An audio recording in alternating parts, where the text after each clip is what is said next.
What's up, everybody? This is Antonio with the Platinum Achievement Podcast. We wouldn't feel right kicking things off if we didn't acknowledge the recent terrorist attacks in Paris. As everybody knows, on the evening of Friday, November 13th, there were coordinated terrorist attacks all around Paris. ISIL, the Islamic State group, has claimed responsibility, and at least 127 people are dead. And initial reports right now that I'm hearing, the latest is that there's like 300-something people wounded, a lot of them critically. So keep them in your prayers, or if you don't pray, just the closest thing that you do. We just ask that that we pray for peace and that people would suffer no more loss of life. And we just gonna put a couple moments of silence for you to just take some time for that.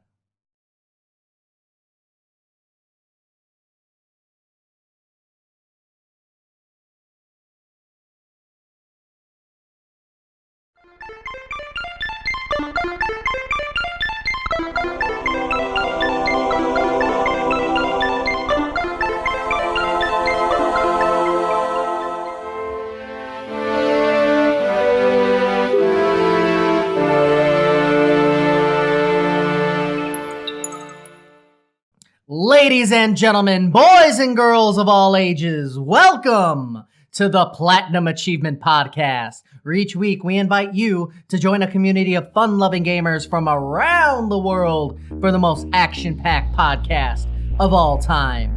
Welcome to the party.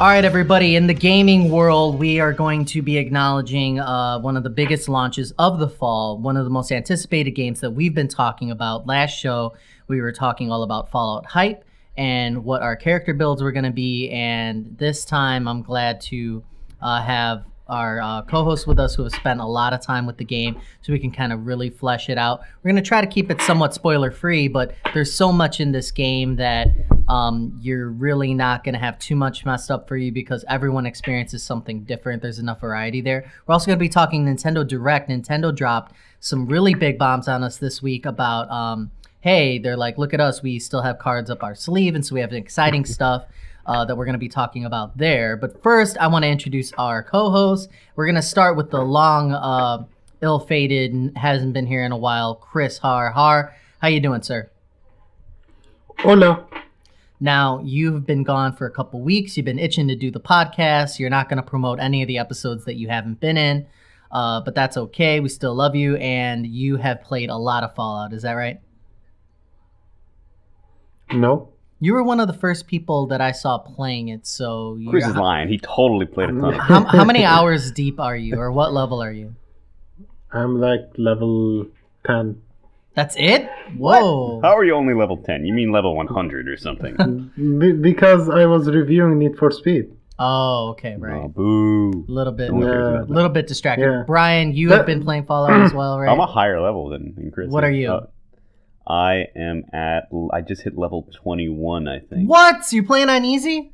No, well, I'm playing on normal. Get out of here. I didn't know that you could change difficulty until way too late, and felt like, I'm just going to keep it at this now. Yeah. And so I kept it on whatever it started out on. I'm level 9, playing on hard difficulty, and I don't think I can handle anything harder than that. I die at least once in like every engagement, and like it doesn't bother me. So this is the most amount of hours I've spent on like one game within like the first week of it releasing since I can remember on anything else. I have, I think, 16 hours or 17 hours. Something stupid that like I don't normally do. And yeah, every time I play it, I just keep playing it. It feels like Breaking Bad to me when I binge watch the entire show in like 3 days. What? This is the same thing. You binge watched Breaking Bad in 3 days? It wasn't 3 days. It was probably like a week, maybe a week and a half, where awesome. I watched the entire series. That's awesome. And this is the same thing where like I'm playing one mission. And I'm like, all right, let's just do this next one and this next one and this next one and this next one. And this next one. Chris, what are you... I told you that what are you doing, Antonio, is stupid. Because, like, you haven't even finished The Walking Dead Season 1. Like, that game is really shit. And like, Bioshock Infinite. And Bioshock Infinite. And did you finish Metal Gear? No, I am nowhere near And close to. I haven't even gotten Diamond Dog. Put it that way. What? Mhm. You see, like that's what I'm talking about. Like you don't have time to be playing like in harder difficulty and really open big games. Like Fallout is 300 hours. If it's harder difficulty, you're gonna spend 600 hours. Like that makes no absolute sense for me if you're not doing it for an achievement or a trophy. And you said that So- there's no achievement for playing on hard. Yeah, that is literally just I said Wow. what I said. You know, you may have turned me around. I mean, I like the difficulty, but you're right. I make a commitment to finish more games. What am I doing? I got to rethink my whole life. We had like a whole episode where you talked about that. Yeah, you're right. I'm I gonna guess get not. I'm gonna get my stuff together. I want to give a shout out really quick to one of our most recent YouTube subscribers. If you listen to the podcast on iTunes, we also ask that you subscribe on YouTube so we can kind of keep track of who's listening. Nuno Correa, that's Nuno, last name Correia. Thank you very What? much for subscribing. Korea? If it's North Korea, like North I don't Korea know. is following us now. It's very it's nice. following us on Platinum. They don't even have internet, do they? Hey, no, I think only I'm sure Kim they have Jong Un some. does, so he's Yeah. the one listening. They got Unnet. It's Whoa. Well, thank you very much for subscribing. We really appreciate all of our listeners. We hope that we keep delivering fresh content to you. We will cover whatever topics you want us to. So if you want to join us on the Facebook group, you can search the Platinum Achievement Podcast. There's a page and a group. A lot of people interact more on the group, but we do post things on the page as well. So go ahead and join both. You can interact with us all week about all things gaming. And if Tell you us would what to please talk just about, subscribe. too. Yeah. So we'll cover whatever you want. If you want to be on the show, like last show, you saw Paul Linga, longtime fan of the podcast on. You can come on too. Just have something interesting to say. Have strong opinions and get mad about stuff. That's how Chris got on the show. So really want to do that. Like the group was really awesome. I post a lot of memes. Chris, you've been really active lately. You've been saying a lot of insightful stuff. Chris, what's been bothering you this week? Let's do a little thing. Like, what was the most irritating thing that's bothered you? Playing Need for Speed. You had to review the whole thing, right? It's got really poor reviews across the board. Not did. necessarily for the gameplay, but a lot for the cutscenes Really? and stuff. I hadn't Yeah, even heard anything about it. Yeah. By the time this episode is up, I already finished my review. Just being my editor's like reviewing it. I bet he's gonna be really like, oh no, you should have put a point here or a apostrophe here or whatever. Anyways, you can read the review at theregion2show.com. I give it a 6.6. Wow. I get it. Do you really give it a 6.6? I really did give it a 6.6. That is hilarious. Yeah. Yeah. I'm Graphically, the game looks really pretty. It sounds really great, but the live action scene is really annoying, especially this character called Spike, because the character Spike is like a bunch of seniors. They are sitting around the table and wrote his character. Like they were like, let's take all the internet slang and add them into his dialogue. It's like super bae. cheesy or something like Yeah, that. yeah, super bae, KK, yo dog, or lol. Yeah, it's so It's like cringy. Yeah. do they say lol or they don't say lol? They literally say lol out loud. I think so. I bet they say Yeah, it's that I bad know that they probably said did. Bay a lot. They said Bay a lot, K or they say a lot of acronyms of internet acronyms. It's really annoying. They say that a lot. Like it's wow. LMAO. Yeah, like it's really annoying. The character Spike, I hate him so much. Also, have you guys? Of course, you guys played GTA 5. Do you remember the constant phone call you get from cousin Bellic? Like I say, yo, let's go bowling. Oh yeah, and that GTA 4. Yeah, GTA I 4. remember. Yeah. Actually. Like imagine that, but times 4 people every 10 seconds. Wait, what do you They have mean? to call He's They're calling your cell phone in the game. They're calling my cell phone in the game every fucking 10 seconds. They have to call me. Like in the middle race, so tuning my car. Like, just stop it. It's like being. Are they asking you to go 13 bowling too? They should. Are you using the cell phone hands-free, or are you trying to talk on your cell phone and drive at the same time? Ooh, that's added No, challenge. Yeah. You That should talk be a on your feature. cell phone. I'm telling you, in the middle of the race, while you talk on the cell phone, they call you. I mean, You just pick it up like, yeah. Yeah. Yeah, don't be on the phone. Don't text and drive, kids. Don't it's The not game's gonna be But they rated won't- mature now. If you don't pick up the phone, they won't stop calling.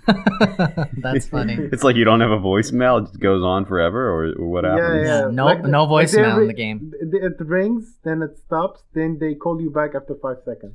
Okay, so It's my like, oh, he must be busy, but I'll try again in 5 seconds. Subtract- He'll surely be out. Exactly. subtract the the game point doesn't for have- no voicemail. No. Yeah, you guys should read the whole review. You can read like it's a 1 page of ranting. You heard it from Chris. Go to was it Region 2 Gaming? The region2show.com. The region2show.com and hear Chris rant. Negative points for no call waiting, no voicemail for need to speak.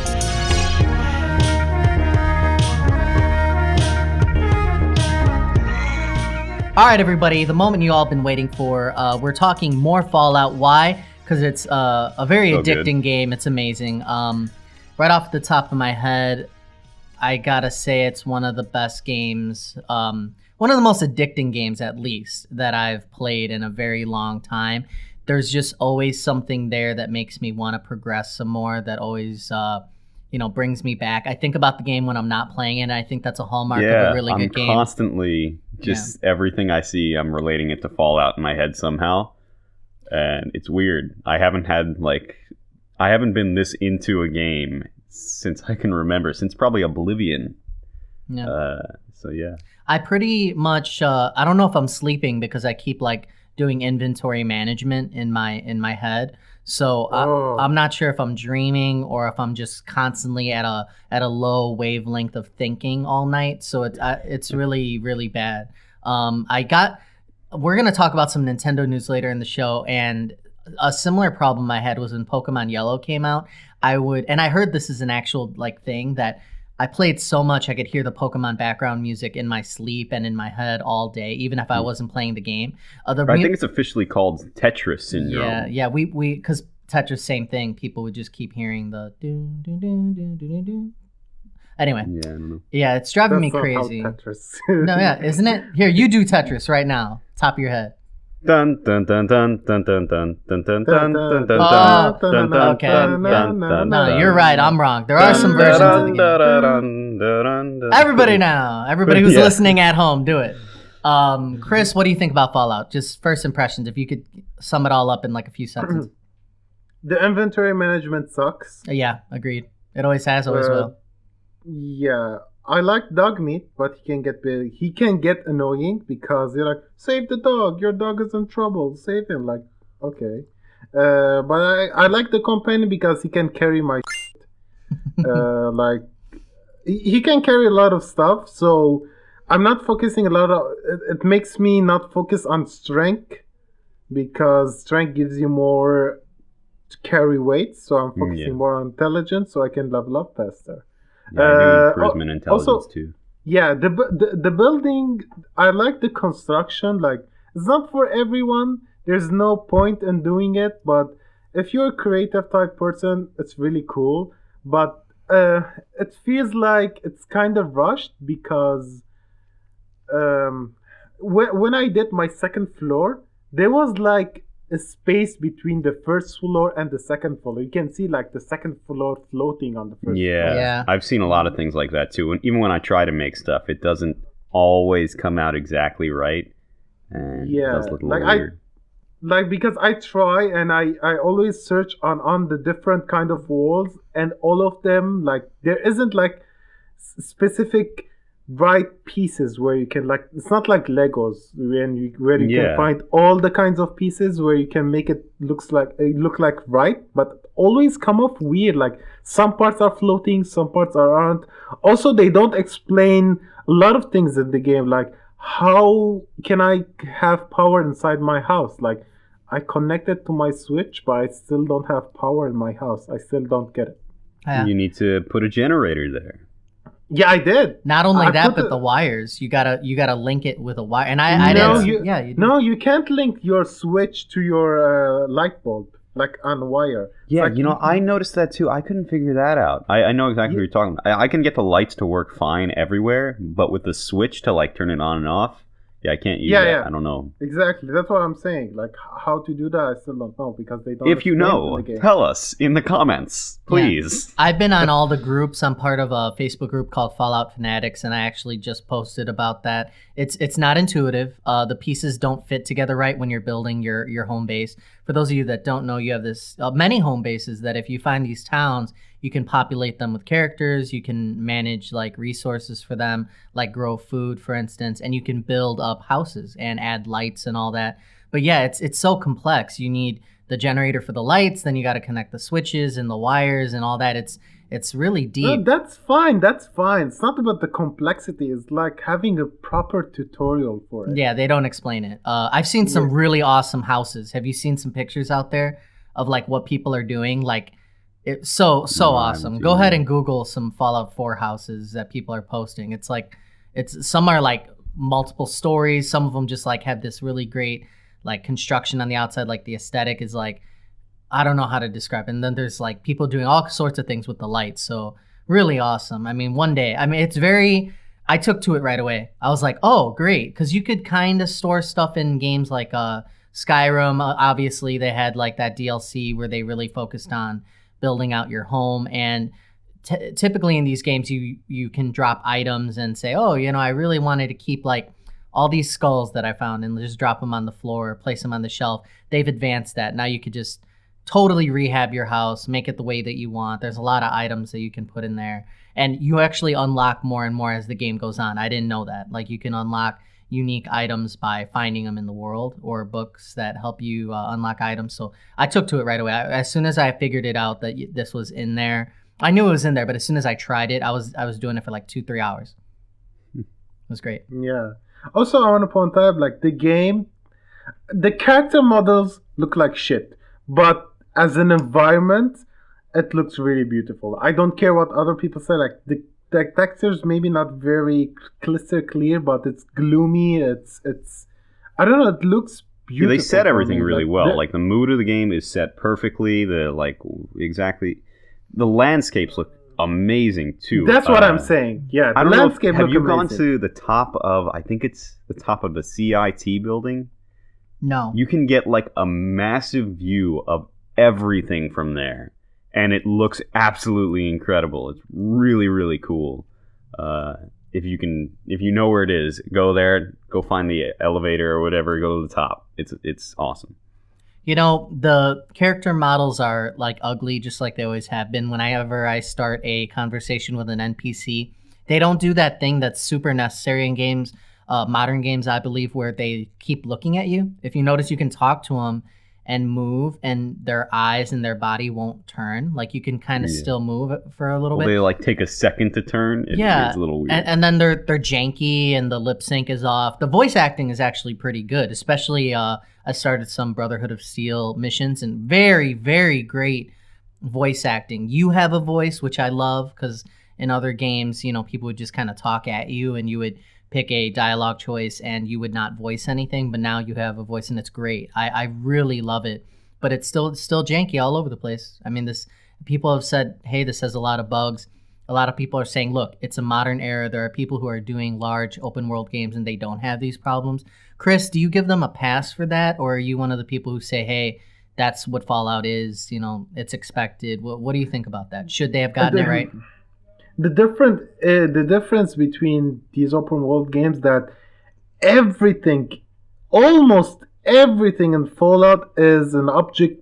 You can pick the object. Like, even yes, there isn't Witcher, but in Witcher are like inside the closet. You don't like. It's not like the object is on the, let's say, on the table where you can pick it up and the object disappears. They're like inside the box, inside whatever.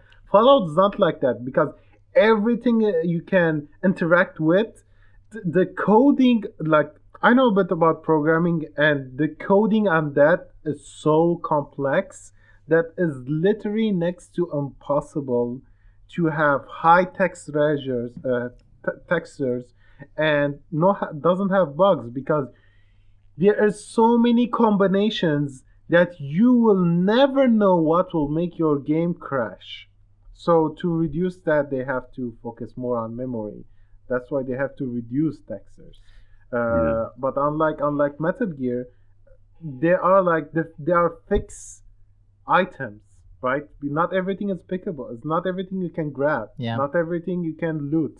And even in Witcher, like I said, in Witcher is like inside of something. But in Fallout, it's not like that. Like it disappears on the table.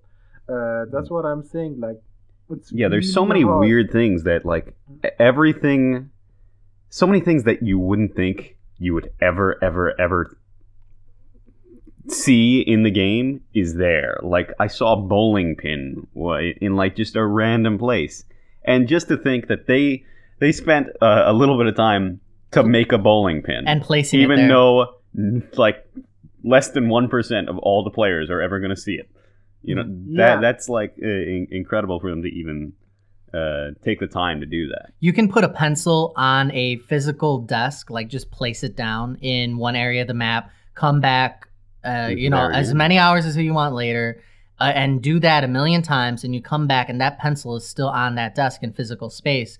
And if you look at, like Chris said, a few of those open world games or GTA or Dragon Age, you go into like huts or houses, and some of them, like, your room in GTA, like there's a lot of stuff in it, but you can't pick up You a can't interact fork with or anything, anything. really. Yeah, like they may, it's kind of like a static, and this is very impressive, in that sense. And you need that because the game is so much about looting that it's necessary to say, hey, you are scrapping all the time. It's like a major gameplay mechanic, and they do it that way and no one else does it. But at the same time, as soon as I started playing, I was like, oh yeah, because I would go into a room and spend minutes picking up everything. And in this game, it's really important to scrap everything, pick up everything, don't leave anything behind, because you need it later to craft everything from improving weapons to improving your huts and Yeah. your houses. But I never used to hoard everything, but now because of that, because there's so many things I could build stuff with, I just take everything now. I'm constantly grabbing everything. I do not like that. Like I don't love that aspect of the game. It is part of it and I tolerate it.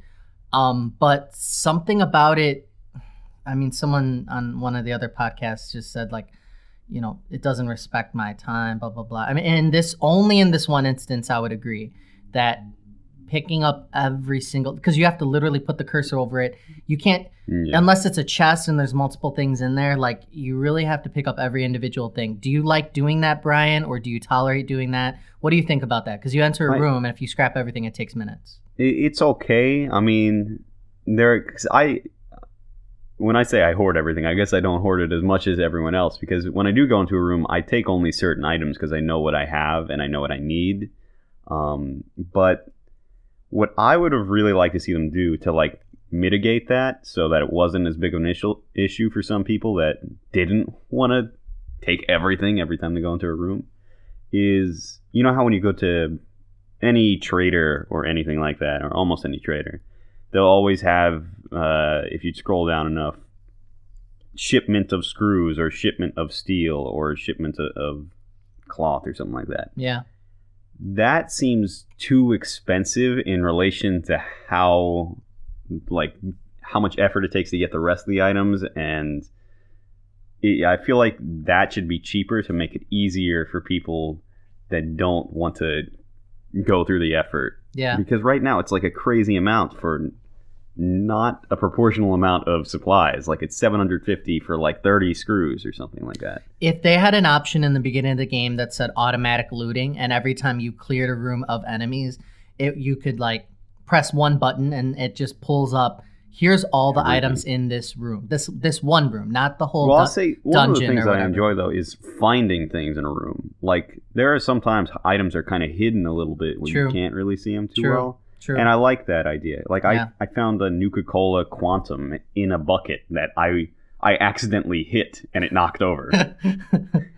Yeah. Chris, what do you think? Yeah. Looting everything, like Yeah, you have to manually can- loot. Like, what do you think? Good? Bad? I don't know. It can become troublesome because everything I would need, like maybe picking up a bottle. Like I would need its glass. Like I don't know what item I need right now, what items I don't need right now. So I loot everything. I store everything there. So there's always constant of going back to my hub, going outside, going back outside, going up outside. Like kind of gets annoying, but I don't know. Yeah, I like it and I don't like it at the same time. Okay, Well, so you can check your supplies too. I don't know if you know, when you go into like your inventory and you go to your junk, you can press, I think, X or on Xbox or some button, and it will switch the view to see what your supplies equivalent of everything is. yeah, So it the won't breakdown. show you. Like, Yeah. yeah, and that makes it easier to figure out what you need. So every Okay. item breaks down into a usable component. So there's like pencils and bowling balls and Nuka-Cola bottles, but their components are like glass, steel, oil, and that's what they break down to basically. Yeah, I want to talk about the bugs in the game. So people are saying like, "Oh, this shouldn't be fair. Like this shouldn't be bugs." Okay, try to understand an programmer's mind, right? Because everything is lootable. Everything that you can pick up, it's a variable in your code. Let's say you have a set of library, and all of your variables like pencils, bowling ball, chair, fan, bucket, all of these thousands and thousands and thousands of variables And are then in there's library. physics that you have to interact Right. with too. They Right, each right, have right. their own physics. Right. They are in your library, right? In a set of library. Like maybe they have forgotten one variable, right? You pick that up. Let's say it's in your third level of inventory. The game will see it as unknown.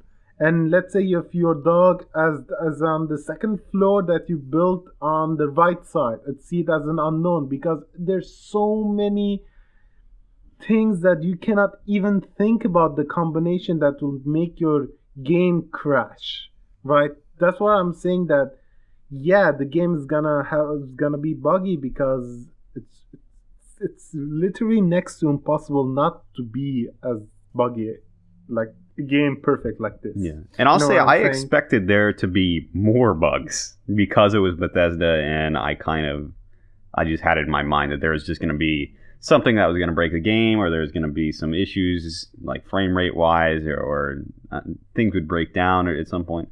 But nothing too severe has happened. Yeah. That it's like a major issue. There's a lot of little things, and that can be a turnoff for some people, but for me, as long as it's not taking away from the main experience, then I'm happy. And right now, I've devoted a lot of hours to it.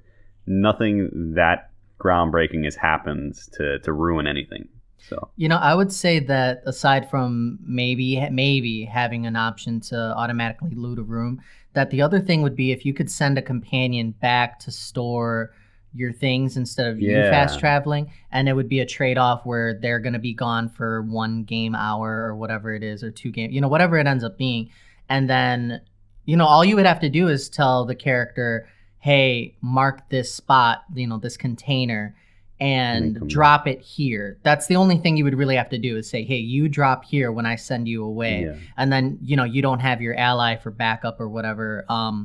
And then that would be the trade-off. I don't know why they haven't gotten there yet. If anything, it would be great if it was like a high-level perk. But it seems like a logical extension of, that whole system. Because going back and fast traveling, I mean, even though they open up fast traveling like right away, it does seem like it's an extra step that's not necessary. Now, Chris, people were saying, I wish that there were no loading screens at all. They don't bother me. I think the loading times aren't that, long anyway. But what do you think about the loading time? Does that bother you? Do you think that this is a game where you could have done no loading at all?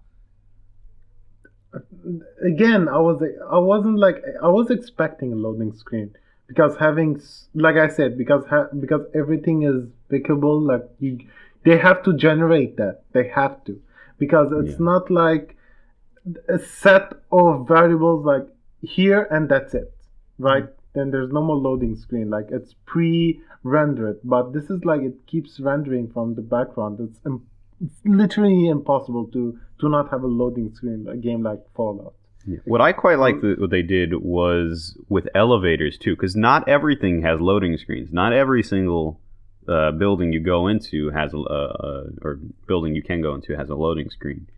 A lot of them use elevators, and there's no loading screen, but you can tell that it's totally loading behind that door, and it's just making me wait for a second. Like in Mass Effect, they used to have like time for you to talk to your like companions in your team while the elevator was going up and down. You know who does it the best? Tomb Raider. If you play Tomb Raider or Tomb Raider, you know, the definitive edition, whatever you got your hands on, they mask loading by her kind of.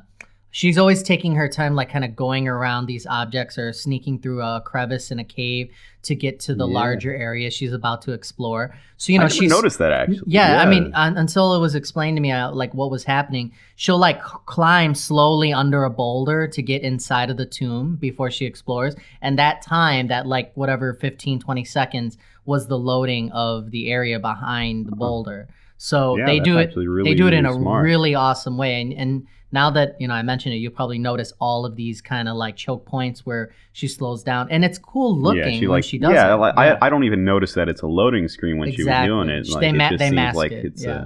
And I think that's the way to go. Either mask it or like Fallout does.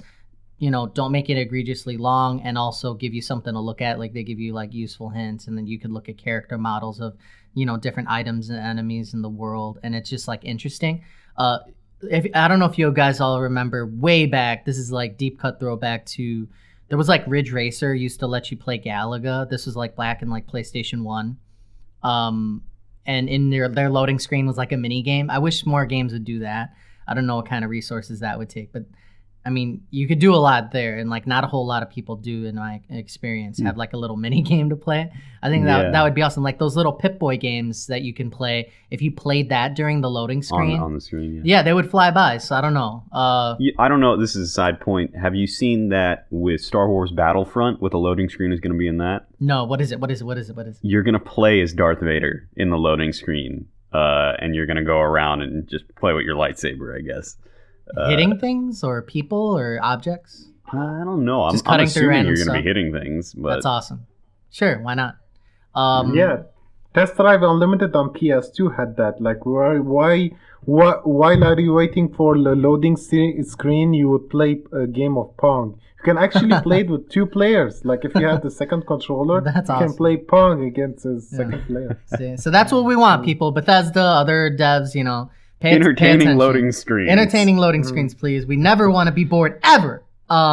So one of the most impressive things to me, and people were complaining about it, like I said, the thing about Fallout is it gives you a little bit. It gives you a little bit of armor, a little bit of, you know, a new string of quests or a weapon, and it opens up a perk, and now you can do this, so you want to do that skill a little bit more. So it's a slow burn of like improving your character over time. You're supposed to be struggling. You're supposed to not, you know, fly through the game. It's always like a little bit, and it keeps you like eating those candies, and you keep following the trail, and someone leads you to your death. Basically, I don't know where that analogy was going. Basically, it's very addicting, and we talked about that. Not only that, but there's like added variety. Again, people were complaining, oh, this is like Fallout 3.1 or 3. Like it's a variation of 3.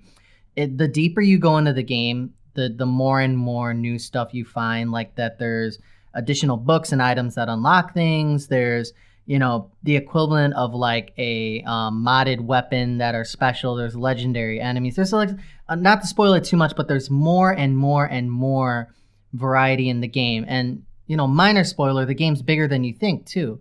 People are complaining about the map size. There's just so much there, and it's going to take so long. Plus, they got the DLC, which characteristically has been good from Bethesda. So I think that's going to be great as well. I think this game's just like super deep and long, and I can't get enough. I mean, it's just amazing. Chris, tell me about your character build, because one of the things that adds variety to the game is you can play it how you want.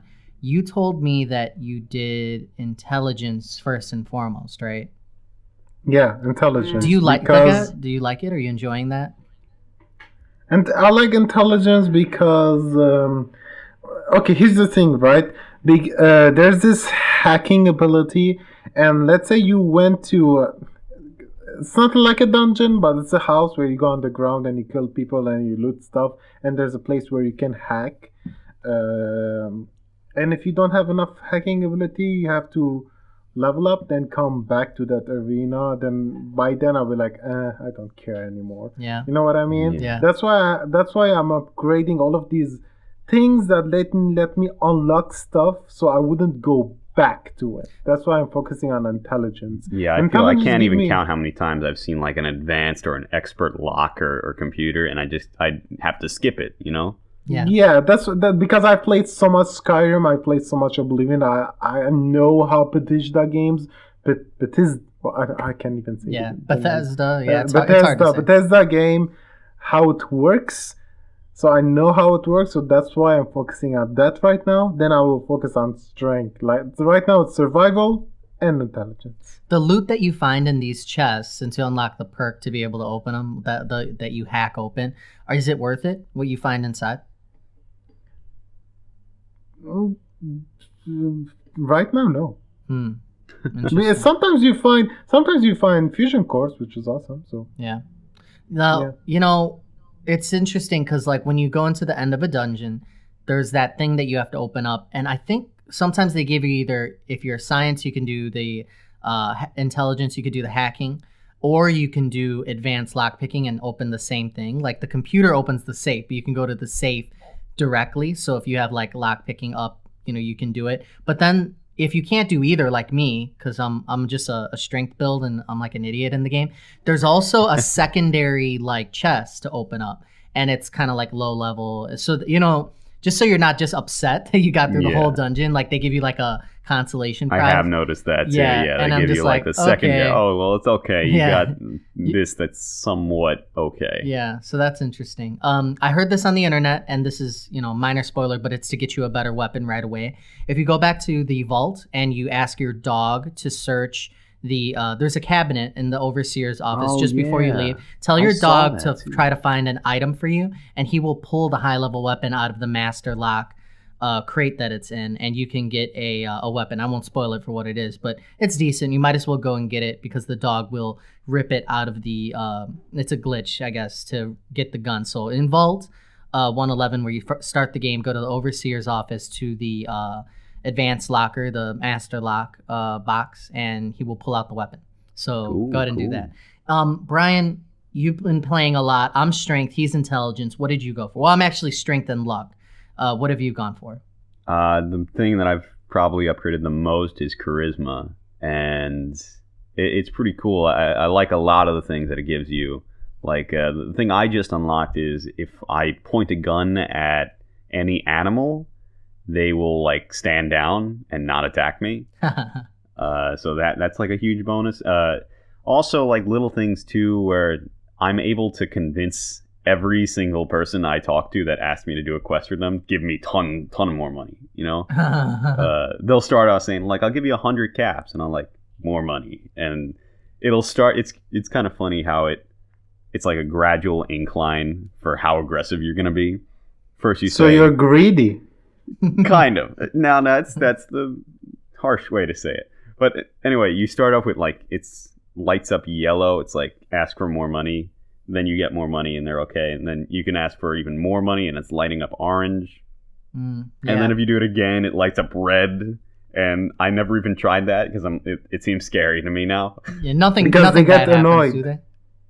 I don't know. I feel like maybe they're like, no, screw you. You can't do this. Well, I'll find someone else. Okay, now when you have dialogue choices, like you said, when you get a quest, there is always one that asks for more money. Is there? I haven't noticed a karma system. Have you guys noticed a karma system in the game? No, I haven't really seen it. Like, I know when you bring your companions with you, they will think highly of you, or they'll think you're a bad person. Like, I have a mutant with me. This is not, I guess it's not really a spoiler. It's, you'd have no idea. His name is Strong, and he's hilarious. I feel like I have a little Chewbacca following me all the time. And his comments are hilarious. And he says things like, oh, he hates it when I'm nice to people, and he loves it when I am mean. Okay. I'm interested to see if that actually does anything. you know? Well, from what I understand, the companion that you're with, if you do what's pleasing to them, you unlock a perk for that companion. And I think it stays with you when you go to the next companion. So you want to spend time with them and do what they want, and then you can move on if you'd like. And that's what I heard. Can you do 2 companions at once? Because I've seen screenshots where people have 2. No, I Just don't. one at a you time? might be able to use the dog and someone else at the same time. I tried to use Comsworth and Piper at the same time, and it didn't work. Interesting. Like Piper said, "Oh, I'm leaving now." She I guess she got offended or something. She Yeah, just very interesting. ran away. I tend to die a lot because I stupidly didn't put a lot of points into endurance. Plus, I'm playing on the hard difficulty. But I'm going to go to normal because Chris has advised me to stop, destroying myself and adding to my backlog. So hopefully I only spend $300 instead of $600 in this game. It's that Normal's a interesting. good level though. Normal is like it's still challenging, but it's not. You're not gonna breeze through everything. Yeah. I believe that this game is of the highest caliber. It's super interesting. Even as we talk about our builds, your experience is different than mine. I haven't seen the people done the things and played the way that you are. I'm not in those systems. I'm not getting those perks, and it's so interesting. You can play this game through as different builds, and it's just the replayability's through the roof. I'm interested in seeing like what other characters are like too. Like right now, you guys know about Nick Valentine? No, you don't. Don't spoil it. It's not really a spoiler. You're gonna hear his name like extremely close to the beginning, and he is one of the most fleshed out characters that I've seen in a game. Like I didn't expect a secondary character to be this well developed. We were talking the other episode about Halo and Halo 5 and how the characters, they didn't really give you enough info about them to make you really care about them. Like Nick Valentine became my best friend in this game because of how awesome he is. And I won't spoil anything. I'll just leave it at that. He's really cool. Talk to him, get into it, and talk to every character, because now I'm expecting this with every character, that everyone's going to have this great story behind them. I was very impressed by the voiceover work, as I mentioned, and again, I'm not that deep into the game, but the other thing that really blew me away was people were, because I always did VATS before, like all the time, but now the first person shooting is really good, and I tend to be like even more deadly, more accurate in it. Have you guys done a lot of the first person or more of the VATS? I've just pretty much stuck to the first person shooting stuff. Wow. But I use the VATS every once in a while. Like when there's a bunch of enemies, I'll try and kill one with VATS and then get the other one. Chris, what do you think? First person. Third person makes no sense. Yeah. But you don't use the VATS, or do you use the VATS? I use the VATS when I'm getting... When there's an enemy, I cannot see where he is, and the VATS can tell me where he is. So that's when I use it. Let it help, yeah. Yeah, I was spamming VATS, and then I was like, then I didn't use it, and I was like, wait a second. These sights on the guns that you can upgrade really make a difference. And that whole recoil, like, the guns are great in themselves. There's a lot of variety there, and then when you upgrade them, it gets even better to use them in the first person. So I'm really excited. I just learned that like today. So believe me when I say, it's going to alter my playstyle because it's that good. Very, very awesome game. Any final thoughts, Chris? Character model. You can model the character very deeply. Your own character? Did you make yourself or did you make someone else? No, I live with myself every day. I'm gonna make somebody else. Who'd you make? Did you make like a famous person or? I tried to make him look like what's his name? The cartoon Zorro character. If you guys have ever seen which guy? No, I have no idea. No. Right, I tried to make him look like Zorro. Okay. I know what you're talking about now. Why would you do that?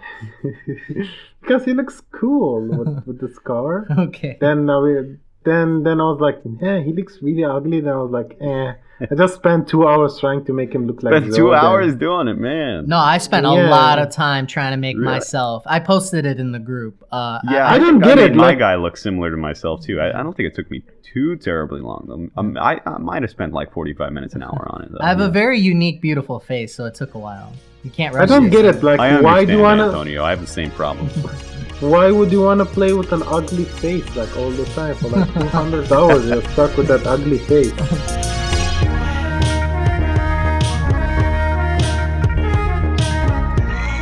All right, so moving on, Nintendo pulled some very exciting announcements out of its back pocket for the latest Nintendo Direct, and I think Chris is most familiar with what was going on. Looking back on it now, if I could have made a Fallout character over again, it would be Cloud from Final Fantasy VII, and I should have done that. I'm so compelled to do it. I may actually go back, because if I find a Buster Sword type looking weapon, I'm pretty sure that I could take this all the way and RPG play it just like that. Nah, it wouldn't work. It wouldn't work. But the Cloud doesn't look like a realistic character. What if there's a Buster Sword in the game? There's no Buster Sword. Okay, they're Use your imagination. the Advent Children version of Cloud. I can make them in Fallout. Anyway, The Advent version of the Cloud still looks like an anime character. speaking of the Cloud and Final Fantasy VII, what do you got for us, Chris? What happened? Yes, Nintendo Direct announced Cloud as DLC in the Super Smash. I'm very excited about that. Like I did not imagine Cloud being in Super Smash as DLC. That is freaking awesome. Like, they are actually listening to the people, because there was like a poll vote, like who do are you the want the famous most? who want the most. Like Ryu was one of them, and Cloud was one of them. They actually brought Cloud. That is so awesome. So Yeah, so Yeah. seeing Ryu fight Cloud in Super Smash Brothers is gonna be epic. It's gonna be so awesome. Now, I haven't seen the video, actually. I only know the announcement, but I hear that his final Smash is actually really cool. Did you see the video of how Cloud is gonna fight in his final Smash? I thought that was out there. oh yeah, he summons. He does a summoning move. Who does he summon? Different, like Inkfried, that monster. Oh, and, okay, cool. And a couple of more. I don't remember. He brings but I like know that- multiple summons in. That's awesome. Yeah, multiple summons. So his Super Smash, his special move, basically, his finishing move is going to be awesome. I mean, I think that's really exciting. I think I posted as soon as I heard the news that I was going to be selling my 3DS because I didn't see anything on the horizon. And Chris talked me off the ledge, not only with this announcement, but also talking about the upcoming Fire Emblem game. There's a couple of them actually coming out. So yeah, very exciting. I love Cloud. I love Final Fantasy VII, and I love Super Smash Brothers. And I love that it's getting more DLC. I wish there was more DLC coming out. I wasn't very happy with the stages, actually, that you fight on. If they bring in Hyrule Castle again, some variation of it. Hyrule. Hyrule? What did I say? Hyrule. Something like that. It's Hyrule, right? Yes. Ooh, yeah. Okay, I'm sorry. Hyrule. I didn't even know what I Hyrule. said. I don't know. I think you said it fast. I think you said it right. Anyway, Chris is just being mean. I want the castle back, damn it. Give me it. So Brian, are you excited about this? Do you play Smash at all? Again, I have a 3DS. I don't have a Wii U.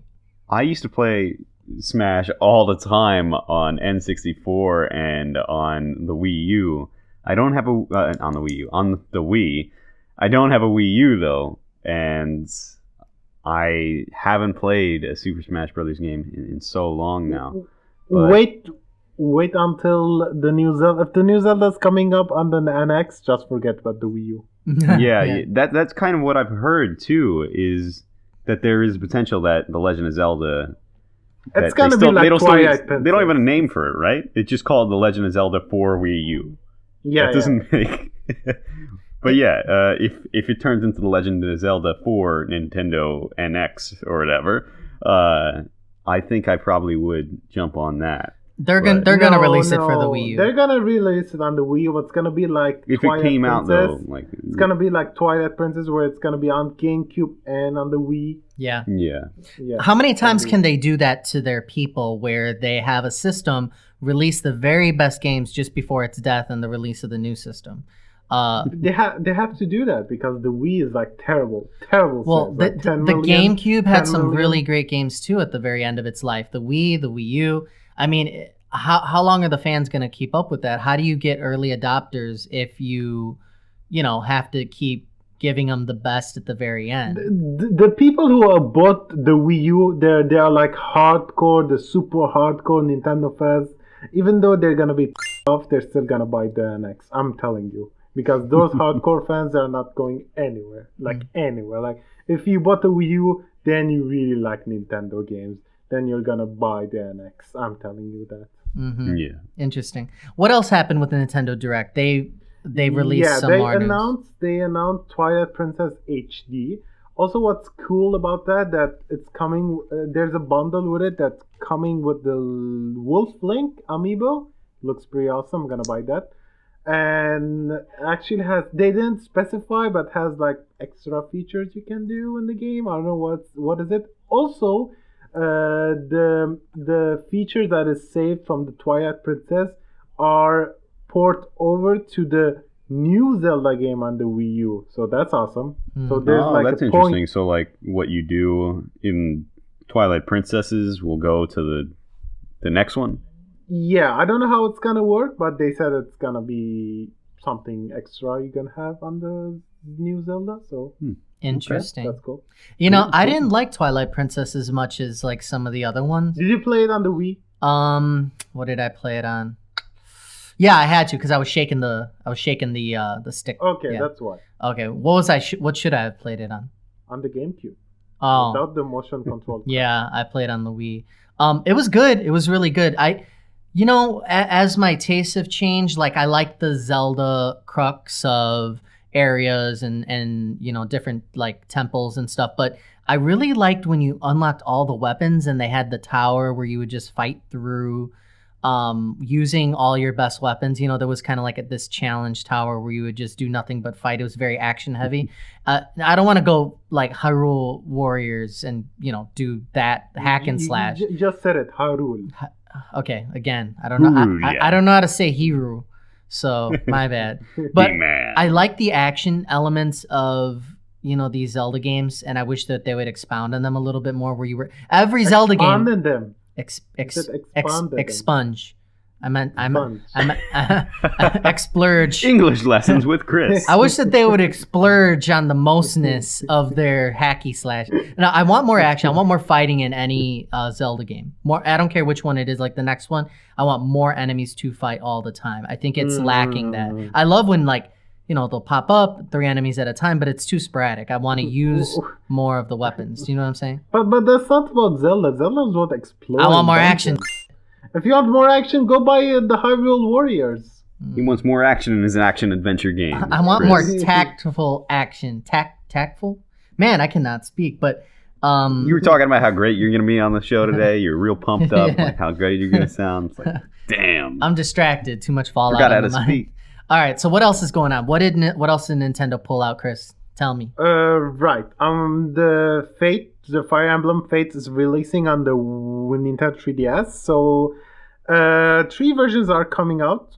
The Birthright and the Conquest. And there's an added DLC for later. It's called Revelation. They will launch it after. So the cool thing is that if you bought, let's say, Birthright, you can buy the second version of the game. Each game has different stories. So it's not like Pokemon Red and Blue.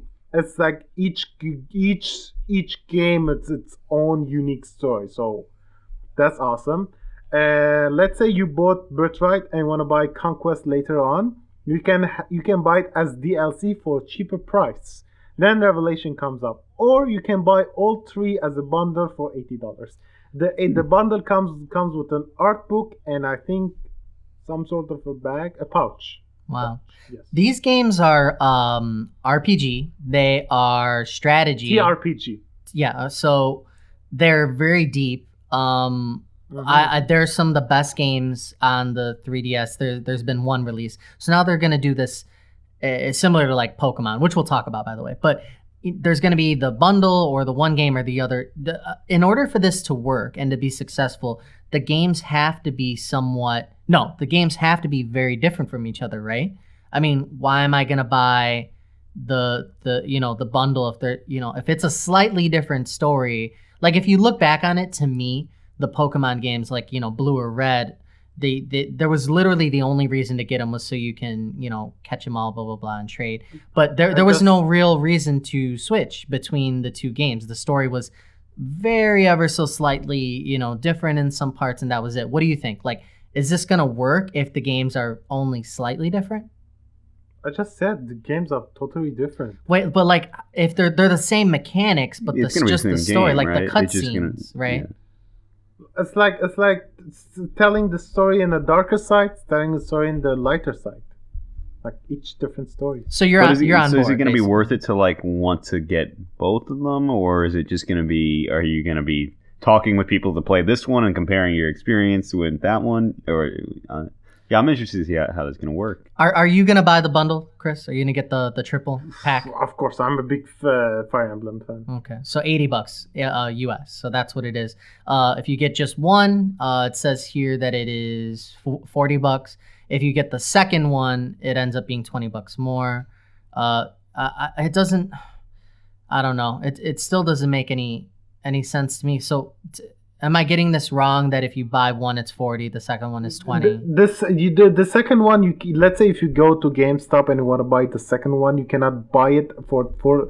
You have to buy it for $40, or you buy it digitally for cheaper. Oh, it has to be the digital to get the reduced price, right? Okay. Oh, it's an in-game purchase of the second game. Okay. Yeah. Wow, interesting. And then the bundle comes with an extra case, a pouch for your 3DS XL. Oh, interesting. Okay, well, I'll tell you what. I'm gonna get on board. I don't know if I'm gonna spend the money to do them all. I would expect that I would have to do one at a time to see if it works out for me. But that's really interesting. Anything else coming out of Nintendo? What are they gonna do to become the best-selling console this year? Yep. They are releasing female Link for the 3DS. For the 3DS, what's the version Hyrule Warriors for the 3DS? It's something called, I forgot. Hyrule Warriors Legends. Is that Something like, I think think it's so. I think so. There's a 3DS version for the Hyrule Warriors, exactly. Hyrule Warriors is the Hyrule No one can say version Hyrule of the anymore. Wii. Just say it. Okay. Okay. You can do it. So there's that. The people are gonna get more confused between Link and Zelda right now. Because Yeah, that's what I was thinking immediately. Someone's gonna get, everything's gonna be backwards now. Star Fox Zero is coming out. No one cares about that. Let's move on. Pokken Tournament. It's really awesome. I cannot wait for Pokken Tournament. So Bandai Namco is making this game, and Bandai Namco has made games like Naruto Storm, and Naruto Storm are one of the best. It is the best, in my opinion, fighting game, an anime fighting game, and Pokemon is an anime, so they know how to make a good fighting game. And even if you watch the trailers, it has the same spirit of the Naruto Storm games, where it's 3D, when the fighting is 3D, but it's not like Dynasty Warriors. Like you lock on the other enemy, you dash forward, you attack, then you do your special moves, then you do dash and you do your basic moves. Like it's really awesome. That's the game Also, I played at Comic-Con, right? That I was totally awful at, right?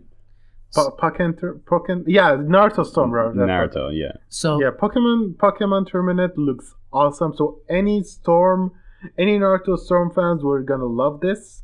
So I'm on board. Also, if you pre-order the game, you get the Shadow Mewtwo, which is an amiibo card. Do you guys know about the amiibo cards? No. It's like you don't buy the amiibo figure; it comes with the card, but it has the sensor in it. So you just put on the Wii U and you get the whatever thing. Like you still can get the Mewtwo Shadow version, but you have to play the game and unlock it after, or you can pre-order it and unlock it at the first try. It- At the first. A lot of people are saying Pokemon Tournament is like Tekken meets Pokemon. So, No. that's what it's saying here. No, it's totally wrong because Tekken is 2D, 3D environment. That's not full 3D. Pokemon's full 3D. I don't know who's Fighting as I'm just Pikachu imagining is like Naruto amazing. game. I mean, I've been wanting something like this for a long time, and it was in Japanese arcades, and now coming to the Wii U. I'm on board because if I can fight as Pokemon doing like fighting moves and just like playing it in that way, I think that's great. That's like amazing. To me, it seems like a system seller because it's such a big franchise and it's such a fresh take. The only other thing that people have been clamoring for was like an MMO. So, Pokemon needs They have that though, or something. like it needs to stop No. going in the direction of mobile games and like gem droppers and stuff like that. It needs to go this way. They need to bring it to the next evolution of what it could be. And Pokemon like lends so amazingly to. If you see this game in action, go ahead and look it up. This Pokemon fighting game because it looks amazing and it's probably going to play amazing too. I'm excited. Very excited. Yeah, like you just said, like I still don't understand why Game Freak, who makes the handheld Pokemon games, like the Pokemon handheld games are a console seller. Like they always sell millions and millions of copies. I don't understand why Game Freak doesn't do, or Nintendo doesn't give them the funding to make a console game. Like I still don't understand because I know people will buy the Wii U. I'm telling you, like all the 3DS owners who are hardcore Pokemon fans, like those millions of Pokemon hardcore fans, that they will buy the Wii U just for this one game. Like they might I be don't know- concerned with like oversaturating the market with Pokemon games. Maybe they want to keep it on 3DS. I Maybe don't they know. can- I think maybe- it's a good idea too, though. I think they should have it on Wii U. maybe with the NX they can, because it's a hybrid, they can like do it with both, so you can go back and that forth. would make the back most and sense. forth. I Yeah. you mentioned that, and I'm just putting two and two together now. I'm 100% expecting that to happen then, for it kind of to merge between both of them. Interesting. Yeah, that was like awesome. Speaking of Game Freak and saturating the market, they're re-releasing Pokemon Red, Blue, and Yellow coming to the 3DS. I posted immediately about this because, like I mentioned earlier in the show, I was a huge Pokemon fan around this time. They kind of lost me once you get into, But it's just a port, so not a remaster. Not a remake. it's just a port, which a lot of people say these games are, super, super old. So I asked 3 questions. Do you care? Will you buy them? And how much should old re-releases like this cost? When a game comes out on a Nintendo eStore, or when you go on PlayStation Now, or you go on Xbox with the backwards compatibility, I'm always thinking to myself, like, what are these games worth? When you have amazing games that are $20 that are, I guess you can call them quote unquote indie, that are amazing experiences, what are these worth? And you go into maybe some brick and mortar shops, or you go to a GameStop and you try to buy very old games like this, you can notice the prices, and to me they always seem kind of overpriced. Jose Jimenez on the Platinum Achievement Facebook group, if you search the Platinum Achievement podcast, you can join the page and the group. Jose Jimenez said I said, do you care? He said no. Will you buy them? He said no. How much should these games be? $2.99. $2.99 for Pokemon Red, Blue, or Yellow. And to be quite honest, I think he's about right. I mean, less than $5 for something like this. What do you guys think? Do you care, Brian, about this? I feel like they could probably, and they probably will bump it up to like $4.99 for each of them. But No, yeah, they're gonna sell it for $10 or $15. You think each of them will be 10? Because it's Pokemon. It better it's not be Pokemon. more than $10, dude. Yeah. I don't know. Yeah, that seems a bit much. I mean, you could probably These games are like go almost to the 15 store and years buy an old, old Game right? Boy, and yeah, I mean, yeah. Is it But- 15 years old? When did Pokemon Red, Blue, and Yellow come out? Let me see. don't know. I It's have 20 the years cassette old with almost. me. It's gotta be. It's over 10 years. It's almost 20 years. It's came out in '96. Pokemon Yellow. Let's go with Yellow. Is it 96? Okay. Initial 19 release, years? Pokemon Yellow was 1998. Okay. And obviously, Blue and Red came before that. Blue and Red, where's Green? First of all, Bulbasaur all the way. I don't Didn't Green only come out in like some weird place or something like that? Baba. Anyway, You like Bulbasaur? What? I don't know why people. Yes, I do. Because he's weak. No one likes weak. It's not about the weak; it's about the personality. What? Personality? He's my buddy. Charmander is the Charmander is most the one that has the good personality. personality. Get out of here! Yeah. Oh my! All right, let's move on before we start a little fanboy again. I war. don't. You Charmander fanboys. Yeah, me personally, I don't care because I have all the game cartridges, so I can play it anytime. Well, the batteries you're on so those fancy. cartridges are gonna die, and you can't play the game no more. You can replace them somehow. Yeah, I or replaced them. Oh, you can replace Yeah. the battery. I had no idea. Okay, there you go. So, let me ask you this, because this is, again, related. When these games come out, like, for instance, if this Pokemon Blue, Red, Yellow came out on mobile today, iOS and Android, they would charge $15-$20 for... No way. Yeah, they would. I know they would, because that's the way these things If it go. was on They're great. iOS, an iOS store, They you would think release and they would sell too. I bet. And people would man, buy I it. can't They'd imagine it realize being that the more than game's $5. super slow and they'd put it down after 10 that minutes. you can download the emulator and then get the game I'm just telling- for. But that's illegal. That's pirating. Oh, Chris, if this came out on iOS, Android right now, these games, what would they cost? $7, $7.99. I don't know. I think people would freak out. It would be the first time that Nintendo would be releasing on the platforms, as opposed to this weird not amiibo. This what are those little characters that you create in the Nintendo ecosystem? Mii? The Mii's. They're one of their first mobile games going to be like Mii based and community chat, blah blah blah. Like, I don't know. It's going to be garbage. But anything else coming out of the Nintendo Direct, Chris? The Animal Crossing on the Wii U, but that's stupid, so I don't want to talk what? about I that. loved Animal Crossing. No, It was Animal great. Crossing is awesome. No, it is awesome. But the one on the Wii U is really weird because it's free to play. I think it's free to play because you roll the dice and you move in sections. Then you have to wait until you can roll the dice again. I don't know. It's weird. Oh, that's a Doesn't little feel like weird. Animal- Yeah. Yeah, it doesn't feel like an Animal Crossing game. Like, I was gonna read about it, but then no, this is not Animal Crossing. I don't care about this game. I'm not gonna read about it. I don't want to know anything about this game. Also Dragon Quest 7 and 8 are Oh coming. yes, also Chronicle Xenoblade Chronicle X. I cannot wait for this game. It's coming out this year. If you have a Wii U, buy it. But the problem is, if you don't have space on your Wii U, you're gonna have to buy an external hard disk, because they said that you have to install 4 different packages. Each one Right. is like 2 gigs, 2.7 gigs, 3 gigs, 1 point whatever gigs, so 4 packages.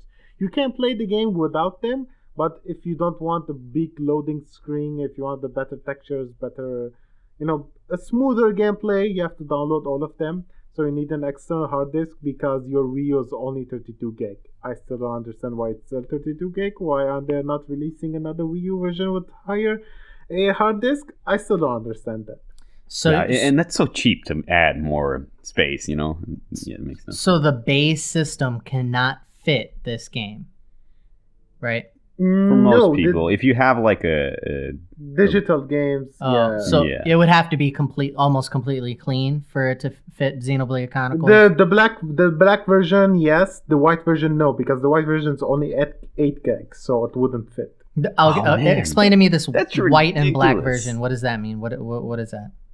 White is 8 gigs, black is 32 Yeah, gigs. but what's the difference? It's different Why- colors, why- Antonio. Oh, Depends on- of the system.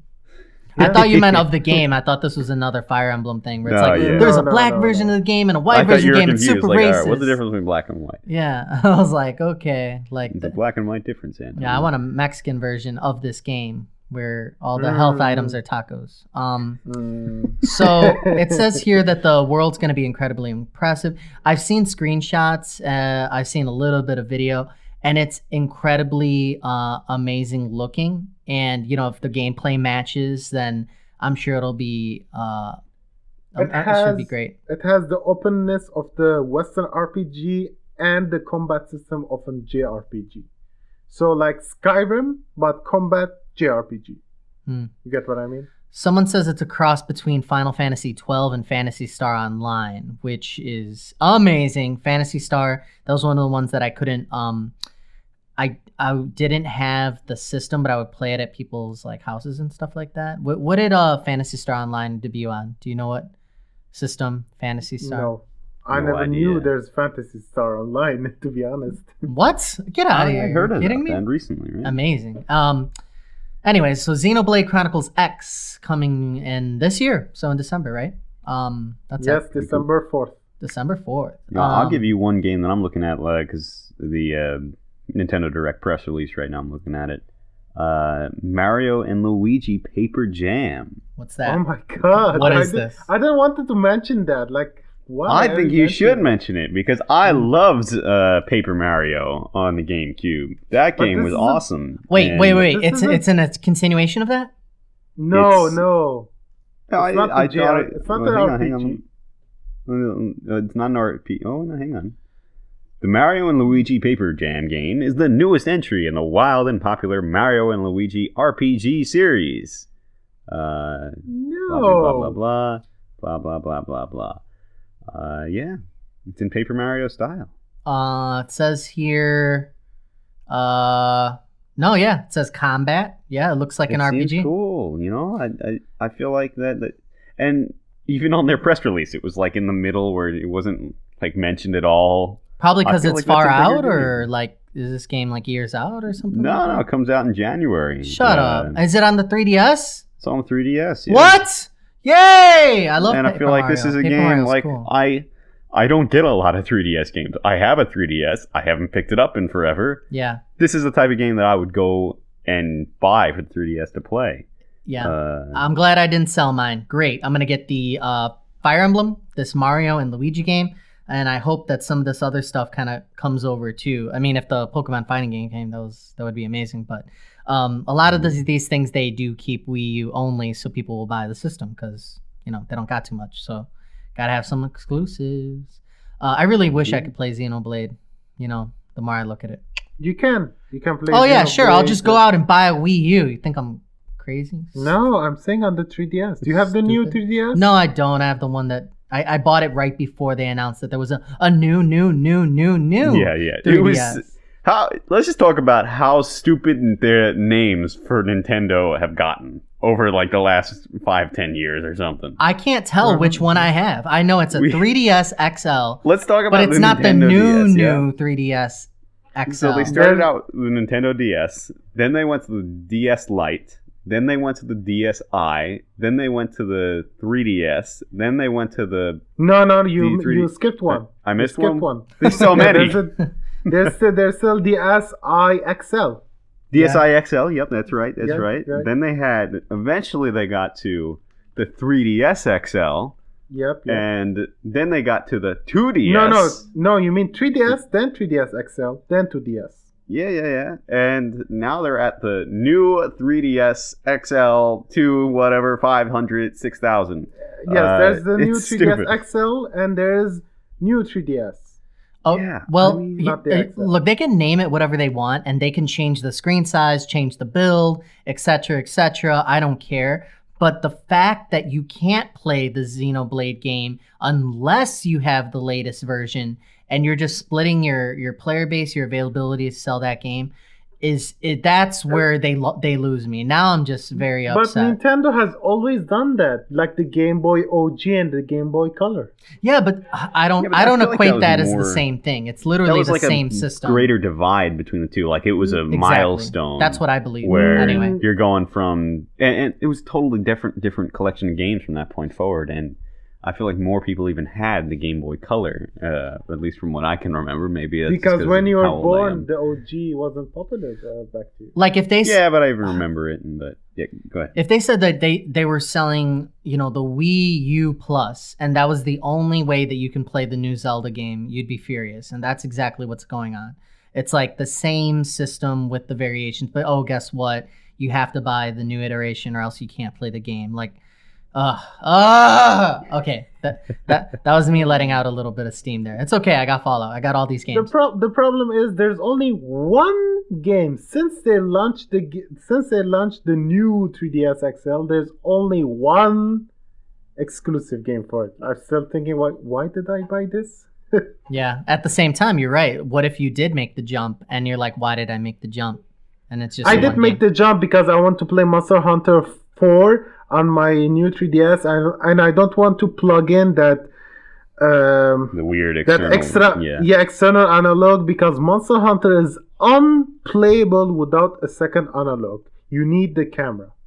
Wait, so the new 3DS XL new plus alpha thing, it has two nubs?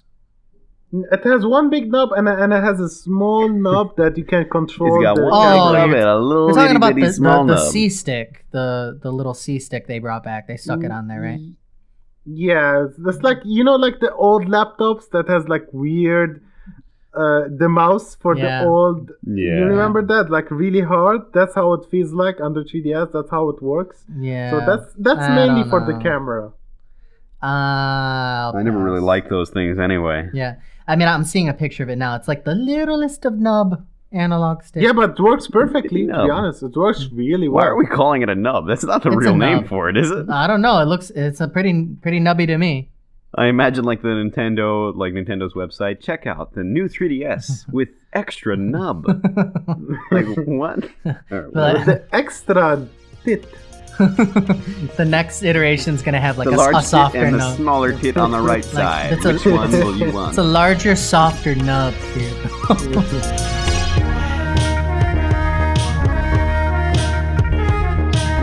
All right, everybody, thank you very much for listening to the Platinum Achievement Podcast. Our listenership continues to grow because you are sharing the show with family, friends, any gamers you come across. A lot of guys that we play Halo with who I play with a lot of people out of the Podcast Evolved group. They didn't know we had a podcast, so Chris and I were playing with some people, so I hope that they end up subscribing and listening. So shout out to you guys, all the people we run into. We try to tell them about the show.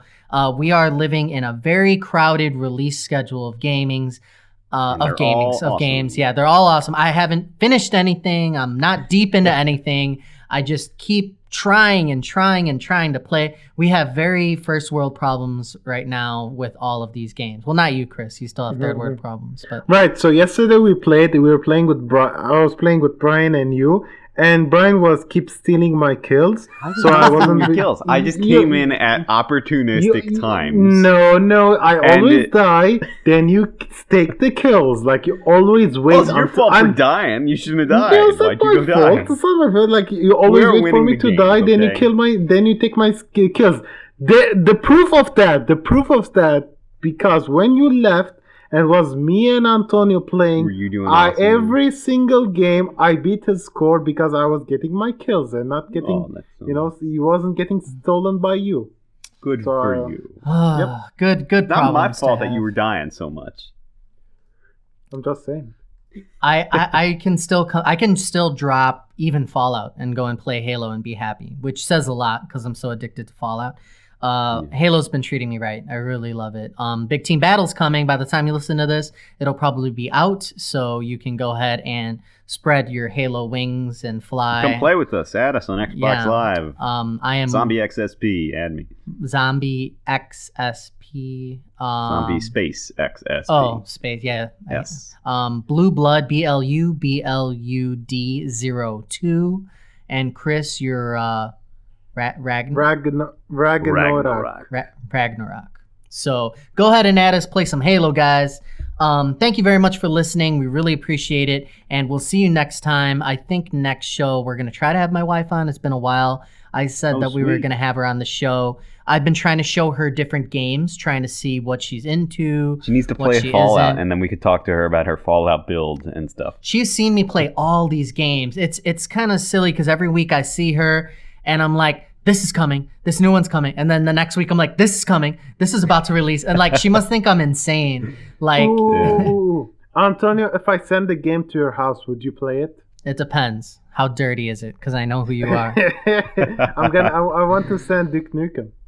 Okay. There was a really interesting interview with the voice actor of Duke Nukem, John St. John on Podcast Unlocked, and we were talking to Brian that he should get into voiceover work. I did check out the site. Yeah, I'm gonna sign up for that. I really am. If you're listening and you need people to record stuff or talk with their mouth, call me. Why don't you talk more on this show, man? Seriously, I want you to come next show equipped with more voices. I want you to spice it up. Use that radio voice, Brian, please. Magical. Okay, not that. Work on it. All right, thank you everybody for listening. Okay, Matt's not here, so who wants to do the thing? Should I do it in a radio voice? Yes, there we go. Brian, take us away. Banana and out.